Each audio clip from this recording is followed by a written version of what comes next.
Right now, my phone is sitting on a mountain of food ordered by me, for me, by one of my youngest seeds, so to speak. And he ordered with his eyes, not my tummy and mine, which is absolutely fine. Because today is the day that I told him the whole truth about my comorbidities. Um, in 2007, I had gastric bypass surgery. This one would have been about five at the time. And I went from being really nearly 400 pounds to possibly about what you see now, somewhere around 130 within like the first 6 months to a year post gastric bypass surgery. The surgery gave me body dysmorphia. So when I had to get my medical marijuana card, I explained to the doctor that the diagnosis was wasting syndrome by way of 20 years of gastric bypass surgery. I jumped over that cancer diagnosis because in my mind it's bogus. Reduce the amount of sugar I eat, reduce the amount of yeast, eat high calorie but low carb foods, high protein, plenty of fats and water or cellulose, so to speak, to keep me hydrated, even though I'm lean. Um, I had to lean into my morbidity to get to this. Basically, president turned around patting himself on the back because they figured out that it's cancer. I always knew it was cancer. There's a television show, 6 Feet Under. It was on HBO or Showtime, I don't remember which. And at the end of it, because the person is a mortician, he's having hallucinations about the deceased. They believe that that's what's happening to me post 2022. It's just, I've also been able to define for them how it's not entirely true. That while I did indeed have a brain aneurysm and or some type of growth, I've also been able to either reduce the size of them or they were never malignant and they have shrunken due to specifically my cannabis regimen and how I holistically healed myself, opening the door for holistic cannabis medicine research, medical marijuana, medical um, marijuana use in the Western communities, and a host of other things. 3:33 on the clock, so now you understand why.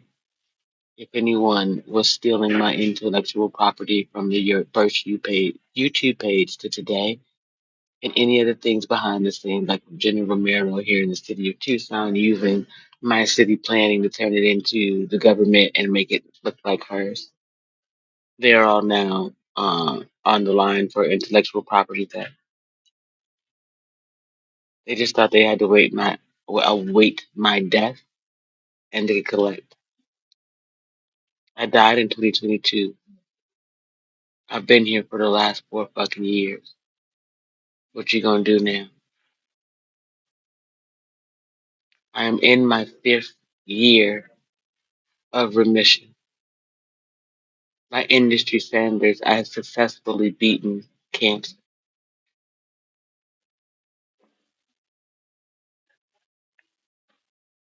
with no help from anyone. Just me and my son and the knowledge that we carry. Now you still want to bury me?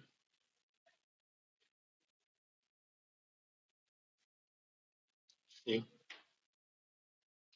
for many of you, seeing is not believing. Doesn't matter what you see. Unless it happens to you specifically, you'll never believe in the victory.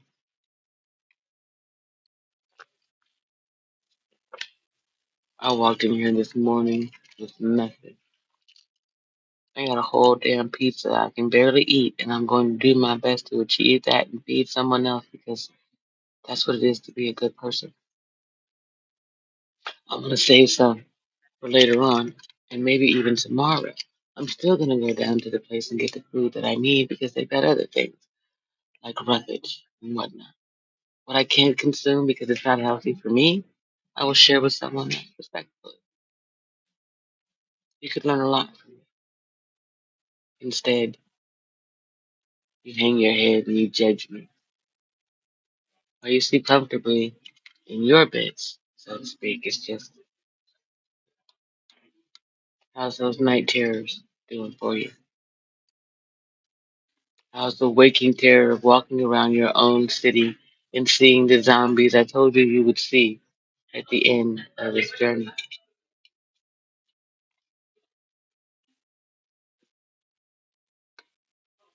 The zombie apocalypse is real. It's right here in Tucson. Out on the East Coast, they got folks who are going through fires and floods and earthquakes. And what do you think it was going to take? You didn't think one woman sitting in her little whatever it is, praying to the Most High God all the time about ending my life because of a false prophet out here. You didn't think they would bring y'all all chickens home to roost. Hmm. You used the Bible to do it too. You didn't think God was watching? When I said that I had an anointing and a calling over my life and I put it out there, not just for the public to see like them hoes, I put it on legal documentation with YouTube. That's how you caught up in this shit, and there's nothing you can do. Everything you stolen from me was copywritten before I ever went live. But the moment I went live, everything you stole from me behind the scenes was for the live stream, which means it's protected material. So, welcome to it, ladies and gentlemen. This is what it is to be a part of a criminal cabal. That's y'all, not me. See, I'm sitting real pretty here at the No Lies Buried in the children's section, telling you just me and my children have earned this victory. I served this country for the last 40 of the 50 years that I have been on this planet. I have more to show for that than you'll ever be able to see. That's just many of the blessings the Most High God has bestowed upon me as a true and living witness to what it is to be a good citizen of this planet. Peace.